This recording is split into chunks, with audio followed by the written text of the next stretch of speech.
People can remake White Men Can't Jump, but they cannot get another Woody Harrelson and Wesley Snipes. On screen, they were the most famous duo of the 90s. In real life, they carried one of Hollywood's most painful tragedies. One man served 3 years in prison for a tax case. The other grew up with a father who was a hitman who assassinated a federal judge. And that was just the lead pair. Rosie Perez went through foster care and PTSD.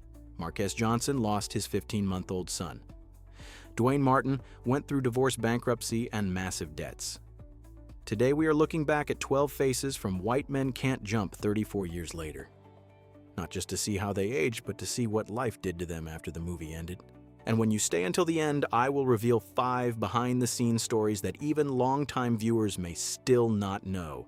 There is Keanu Reeves. There is a lawsuit worth nearly $10 million. Ready number 1, Wesley Snipes as Sidney Dean. Let's start with the first face of that legendary duo, Wesley Snipes, the man who turned Sidney Dean into one of the most unforgettable street basketball players of the 90s. Born in 1962 in Orlando, Florida, Wesley was only 30 when White Men Can't Jump came out in 1992. In the movie, he played Sidney Dean, a street basketball hustler in Venice Beach. But what mattered more was that this movie changed his place in Hollywood. White Men Can't Jump was the bridge that moved Wesley Snipes from intense roles in urban movies into the ranks of commercial leading men of the 90s. Before that, he had already drawn attention with Mo Better Blues' New Jack City and Jungle Fever. After this movie, he moved very quickly into Passenger 57, Demolition Man, U.S. Marshals, and finally Blade. For a lot of men who grew up with action movies back then, Snipes was not just an actor. He was the kind of star where the second he showed up, the audience believed trouble was about to start. But Snipes' real life did not move in a straight line like his screen career.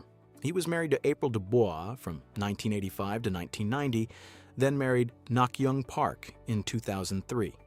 He is the father of 5 children. And then the tax case hit. In 2008, Snipes was convicted of 3 misdemeanors for failing to file federal tax returns, even though he was cleared of the more serious felony charges. In 2010, he began serving a 3-year prison sentence. By 2013, he was released from federal prison and moved to home confinement. That prison sentence pulled Snipes away from Hollywood right when the image of Blade was still very strong in the audience's memory. When he came back, he was no longer stepping into the business as an action star at his peak. He had to rebuild through smaller roles from The Expendables, 3 Chirac Dolomite Is My Name Coming, to America, to True Story. This year, Wesley Snipes is 64 years old. In 2024, he returned as Blade in Deadpool and Wolverine and set 2 Guinness World Records. That is not a fairy tale. It is the story of a man who lost a lot and still found a way to get back in the game. Snipes had a tax prison sentence, but the man standing next to him in that classic duo Woody Harrelson grew up with a family shadow that is much harder to believe. Number 2, Woody Harrelson as Billy Hoyle. I will be honest, not many actors on this list have a private life that sounds like an FBI file. Woody Harrelson does. Woody was born in 1961 in Texas. When White Men Can't Jump came out in 1992, he was 31. But before he became Billy Hoyle, the scruffy white guy who made money by letting other people underestimate him on the court, Woody was already famous with a completely different image, the sweet bartender on Cheers. But Woody's real life was nothing like a sitcom. His father, Charles Harrelson, was a contract killer. When Woody was little, Charles left the family and his mother, Diane, raised 3 sons almost by herself. Woody grew up without much money, without a steady father beside him, and later had to carry a last name tied to one of the most shocking federal cases. In 1979, federal judge John H. Wood Jr. was assassinated. Charles Harrelson was convicted in that murder-for-hire case with a payment said to be $250,000. He received 2 life sentences, plus 5 more years, then died in prison in 2007 at age 68. The hardest part to swallow is that Woody did not completely turn his back on his father. As an adult, he tried to help Charles get a chance at a new trial and spent a lot of money on lawyers. I'm not saying Charles deserved sympathy. But being the son of a man like that is a very specific kind of wound. You can feel ashamed, you can be angry, but that last name is still on your birth certificate. Woody also had a few public run-ins of his own. In 1996, he was arrested in Kentucky after planting hemp to protest the law. In 2002, he was arrested in London after a taxi-related incident, but avoided prosecution. Later, he also sparked controversy because of comments about pandemic rules on film sets. And yet, he kept going very far. After White Men Can't Jump, Woody had natural-born killers The People versus Larry Flynt, No Country for Old Men, The Hunger Games, True Detective, and 3 Oscar nominations. He married Laura Louie in 2008, has 3 daughters, and this year he is 65 years old. Number 3, Rosie Perez as Gloria Clemente. Let's move to Rosie Perez, the most unforgettable female face in White Men Can't Jump, who in real life was put into the child care system when she was only 3 years old. Rosie was born in 1964 in Brooklyn, New York. When the movie came out in 1992, she was 28. This year she is 62. In the movie, she played Gloria Clemente, Billy Hoyle's girlfriend, but honestly, calling Gloria Billy's girlfriend is not enough. For a lot of men who watched this movie in the 90s, Gloria was the kind of woman who was attractive, scary, and impossible to ignore all at once. Before White Men Can't Jump, Rosie had already drawn attention with Spike Lee's Do the Right Thing. She had also been a dancer on Soul Train and choreographed for the Fly Girls on In Living Color. But this movie took Rosie from a standout face in Spike Lee's films to a name mainstream audiences remembered the second they heard her voice. Just 1 year later, she was nominated for the Best Supporting Actress Oscar for Fearless. But Rosie's real life was much heavier than the explosive energy audiences saw on screen. When she was only 3, her mother, who had mental health problems, took her away from the aunt who had been caring for her and placed her in a Catholic children's facility. After that, Rosie became a ward of the state, growing up through group homes and foster care. This was not the kind of hard childhood people mention casually. She was taken away from the place where she had once felt loved, then grew up in the system instead of in a stable home. In her memoir, Rosie wrote about physical, emotional, and sexual abuse during those years. The problem did not end when she left foster care. It followed her as PTSD, and it took her many years before she could call what she had endured by its proper name. Rosie has spoken about racism typecasting the casting couch and how many people in the industry only wanted to see her as a hot-tempered, loud, sexy Latina woman instead of an actress with depth. In 2009, she also suffered neck and back injuries while filming Law & Order. SVU later sued the producers and the lawsuit was settled. And yet, Rosie did not disappear.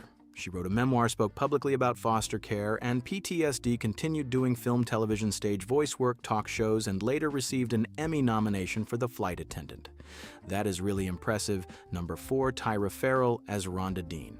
Not everyone on this list has a major scandal. With Tyra Farrell, the sadder story is that Hollywood once had a very good actress in its hands and then seemed not to know what to do with her. Tyra was born in 1962 in Houston, Texas. When White Men Can't Jump came out in 1992, she was 30.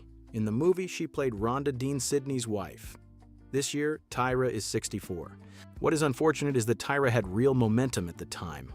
Before White Men Can't Jump, she had appeared in Boys in the Hood and Jungle Fever. After that, she continued with Poetic Justice. In the early 90s, those were not small titles. Those were movies sitting right in the middle of the wave of Black American culture that was reshaping Hollywood. Tyra was also once seen as one of the promising faces of 1991 and received an NAACP Image Award nomination. But her career did not explode the way many people might have expected. She did not disappear completely, but she gradually moved into supporting roles, television, and then long, quiet stretches. She appeared in ER The Corner Empire and later A New York Christmas Wedding. Tyra's private life is fairly low profile. She has been married to Don Carlos Jackson since 1992 and has 1 child. Number 5, Silk Cozart as Robert. Silk Cozart once saw the door to the NBA right in front of him. Then a foot injury slammed that door shut. Silk was born in 1957 in Knoxville, Tennessee, when White Men Can't Jump came out in 1992. He was 35. In the movie, he played Robert, one of the faces on the courts around Sidney and Billy. The role was not big, but Cozart had a real advantage. He was not just pretending to be someone who knew how to play ball. He had seriously chased basketball. Since high school, Silk had been a standout player. He was team captain, even though he was much younger than many of his classmates because he had skipped grades. But before injury blocked his path, he ran into old racial limits in the American South. According to a local profile, during his senior year in high school, trouble surrounding a rumor that he was dating a white girl forced him to transfer schools so he could keep playing basketball. After that, Silk kept going on basketball scholarships from Montreat Anderson Junior College to King College. He chased a shot at the NBA, but during the NBA Summer League, a foot injury pretty much ended that dream. For a player trying to break into professional basketball, a damaged foot can take away an entire career before that career even really begins. Silk did not get the NBA, but he still had the body discipline and presence of an athlete. He moved to Miami, entered modeling, then moved into stage work and acting. After White Men Can't Jump, he continued appearing in Blue Chips Eraser Conspiracy Theory, 16 Blocks, The Fresh Prince of Bel-Air, Living Single, and Sister Sister. Many years later, his life took a turn of its own. Silk discovered he had a grown daughter after 34 years. Not a noisy scandal, but a missing piece of life that suddenly came back. This year, Silk Cozart is 69. He did not get the NBA career he once chased, but basketball still brought him into the movie we are talking about again more than 30 years later. Number 6, Kadeem Hardison as Junior. Kadeem was born in 1965 in Brooklyn, New York. When White Men Can't Jump came out in 1992, he was 27. In the movie, he played Junior a supporting role in the court group.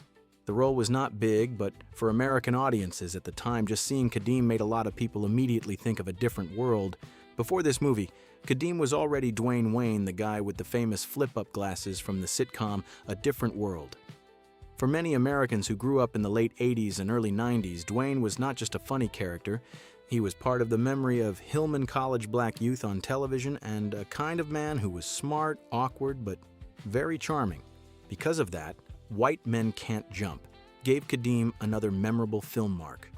But A Different World was the shadow he had to live with for most of his career. After the series ended in 1993, Kadeem kept working steadily, but he did not break out as an A-list movie star.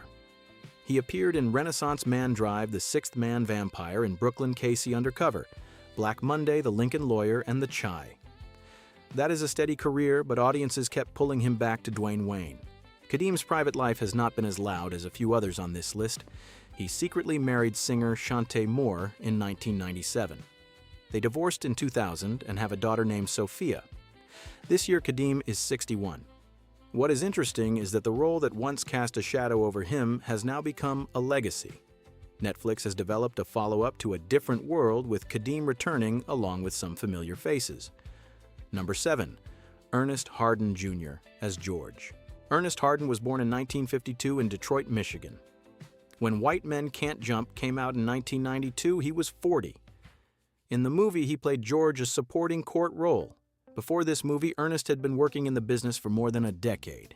He had appeared in 3 Days of the Condor, The Jeffersons, The Final Terror, and Born in East L.A. But he was not the kind of name placed in the middle of the poster. He belonged to the group of supporting actors Hollywood always needs, but audiences usually remember the face before they remember the name. When he was young in Brooklyn, Ernest was so broke that he walked a very long way to an audition because he heard it paid $175 a day. When he found out it was a porn movie, he turned it down. To me, that detail says a lot about who he was. He needed money, but he still had boundaries. Another major milestone was White Mama, where he acted with Bette Davis. It was a rare opportunity, but it also came with racist reactions around a sensitive interracial story. For a black actor at that time, getting a good role did not mean the road would be easy. After White Men Can't Jump, Ernest kept working in Hollywood Homicide Transporter 2, J. Edgar, ER, The Bernie Mac Show, Rizzoli, and Isles Sweetwater, and recently The Pit. This year he is 74. Ernest Harden Jr. does not need a scandal to be memorable. He is memorable because he survived in the business long enough for every generation to run into him in another corner of the screen. Number 8, John Marshall Jones as Walter. This is the part that made me slow down a little. John Marshall Jones once played a good father on TV, while in real life he did not know how to save his son from depression. John was born in 1962 in Detroit, Michigan. When White Men Can't Jump came out in 1992, he was 30. In the movie, he played Walter, a supporting court role. After this movie, John kept working steadily in film and television. He appeared in Con Air, The Troop Heart, of Dixie NCIS All-American Homecoming and For All Mankind.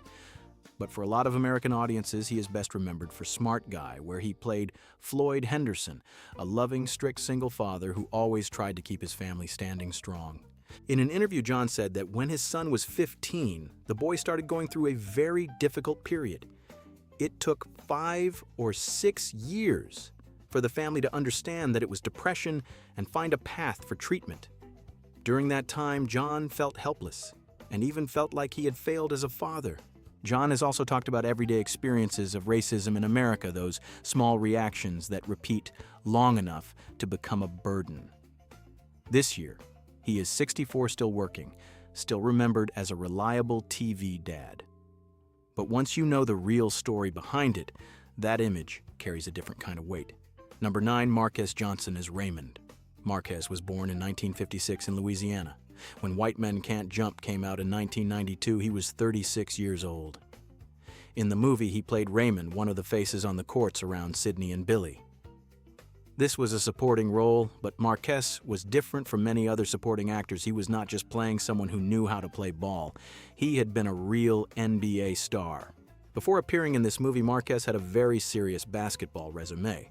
He played for UCLA, won the NCAA championship in 1975, and was then selected by the Milwaukee Bucks with the 3rd pick in the NBA draft in 1977. In his NBA career, he averaged more than 20 points per game, made 5 All-Star teams, and later had his number 8 jersey retired by the Bucks. But that career was stopped by injury. In 1986, while playing for the Los Angeles Clippers, Marquez suffered a serious neck injury, a ruptured disc that left him facing the possibility of spinal fusion surgery or retirement. For a player at that level, this was not some small ache. It was an ending that came way too early. Then just 1 year later, the real tragedy happened. In 1987, his 15-month-old son, Marquez Kevin Johnson Jr., died after falling into the swimming pool at home. No title can prepare a father for something like that. According to what Marquez said many years later, during the period when he was dealing with that major injury and the loss of his child, he also had to face a bitter contract dispute with Donald Sterling. That is too much life for any man to carry. After that, Marquez kept going through television basketball commentary and a few acting roles, including Raymond in White Men Can't Jump. This year, he is 70 years old. Basketball fans remember him as an all-star. Movie fans remember him as Raymond. And I remember his story as a very direct reminder: success does not protect anyone from loss. Number 10, Nigel Miguel as Dwight the Flight McGee. Nigel Miguel was born in 1963 in Belize, back when it was still called British Honduras. He came to America with his family when he was 6, grew up in Southern California, then played basketball at Notre Dame High School and UCLA. When White Men Can't Jump came out in 1992, he was 29 years old. In the movie, he played Dwight the Flight McGee, a supporting court role, but that nickname sounds like it came straight off a real streetball court.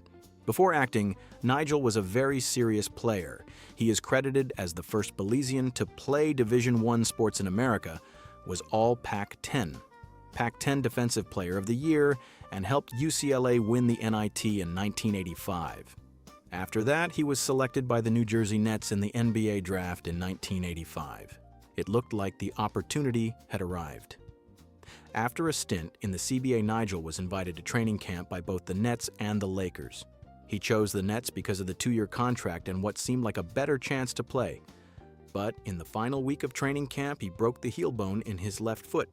He came back in 1987, but he no longer had the same speed and was cut again. Nigel himself once said that after that injury, the basketball fire inside him went out. He did not make it into the NBA, but he did not stand still. Nigel moved into commercials, acting, technical advising, and producing. He appeared in White Men Can't Jump, Blue Chips, The Air Up There, Forget Paris, American History X, and many other projects. Later, his journey turned back toward his homeland. Nigel became Belize's first Goodwill ambassador in the United States, then became the film commissioner of Belize, helping connect film projects with his country. This year, Nigel Miguel is 63 years old. He did not have the NBA career he once came very close to, but he turned basketball into a key that opened the door to Hollywood and to his homeland, Belize. Number 11, Dwayne Martin as Willie Lewis. Dwayne was born in 1965 in Brooklyn, New York. When White Men Can't Jump came out in 1992, he was 27 years old. Before acting, Dwayne played basketball at New York University, then signed a non-guaranteed contract with the New York Knicks in 1989, but he was cut before he ever played an official NBA game in White Men Can't Jump. Dwayne played Willie Lewis, a supporting court role. This is also considered his first film role. After that, he continued appearing in Above the Rim, The Inkwell Scream, To Deliver Us, From Eva All of Us, Real Husbands of Hollywood, LA's Finest, and Bel Air. He did not become a superstar, but he became a familiar face to Black American film and television audiences in the 90s and 2000s. Dwayne's private life is where the story gets heavier. He married Tisha Campbell in 1996. They have 2 sons and were once a very familiar Hollywood couple. But in 2018, Tisha filed for divorce, and by 2020, the marriage was officially finalized. Before that, their finances had already fallen into crisis. In 2016, Dwayne and Tisha filed for Chapter 7 bankruptcy with about $15 million in debt and only a little over $300,000 in assets. After that, the bankruptcy also led to requests for financial records disputes over assets Rocks LLC, a house in Chatsworth, and a loan the press mentioned as being connected to Will Smith and Jada Pinkett Smith. This year, Dwayne is 61 years old, he is still working, and in 2024, he got engaged to Ashley Marie Jones. But his story shows that fame does not protect anyone from divorce, debt, and the courtroom. And the last name on this list is even more worth staying for Freeman Williams, a terrifying scorer in college basketball drafted by the NBA, appearing in White Men Can't Jump, as a court legend, then passing away at 65 after a life that was not light at all. Number 12. Freeman Williams as Duck Johnson. Before Freeman Williams became Duck Johnson, he once scored so much that only Pete Maravich stood ahead of him in Division I history. Freeman was born in 1956 in Los Angeles. When White Men Can't Jump came out in 1992, he was 36 years old. In the movie, he played Duck Johnson, one of the court legends who appears near the end. The role is not long, but it fits the real Freeman very well because in real life, he had been a true scoring machine. At Portland State, Freeman scored 3,249 points in 106 games. In his final 2 seasons, he averaged 38.8 points and then 35.9 points per game, leading the nation in scoring. He had games where he scored 81, 71, 69, and 59 points. Those are not just pretty numbers on paper, those are the kind of stats that make men who love basketball stop and look one more time. In 1978, Freeman was a first-team All-American in the same era as names like Larry Bird and Magic Johnson. He was selected by the Boston Celtics with the 8th pick in the NBA draft, then was moved to the San Diego Clippers. In the NBA, he played 6 seasons and once scored 51 points in a game against Phoenix. But after basketball life was no longer simple, Freeman did not hold on to the central place he had in college. Biographical profiles note that he struggled with substance abuse, and after leaving the NBA, he went through difficult periods. That is the part people do not talk about much when they tell stories about legendary scorers. When the game ends, not everyone knows how to keep living. Freeman Williams passed away on April 19, 2022, at age 65. His number 20 jersey was retired at Portland State, and his scoring numbers are still there. When you are still here, after the 12 stories we just went through, I have to be honest, you are not the kind of viewer who just turns on a video for background noise. You are someone who really likes digging back into old movies, old faces, and the stories Hollywood often hides under the dust of time, so this is your reward: 5 facts about White Men Can't Jump that are really worth hearing. First fact, and I know a lot of people are going to sit up straight because of this name, Keanu Reeves was once considered for the role of Billy Hoyle. Yes, that Keanu. I like Keanu. Who does not like Keanu?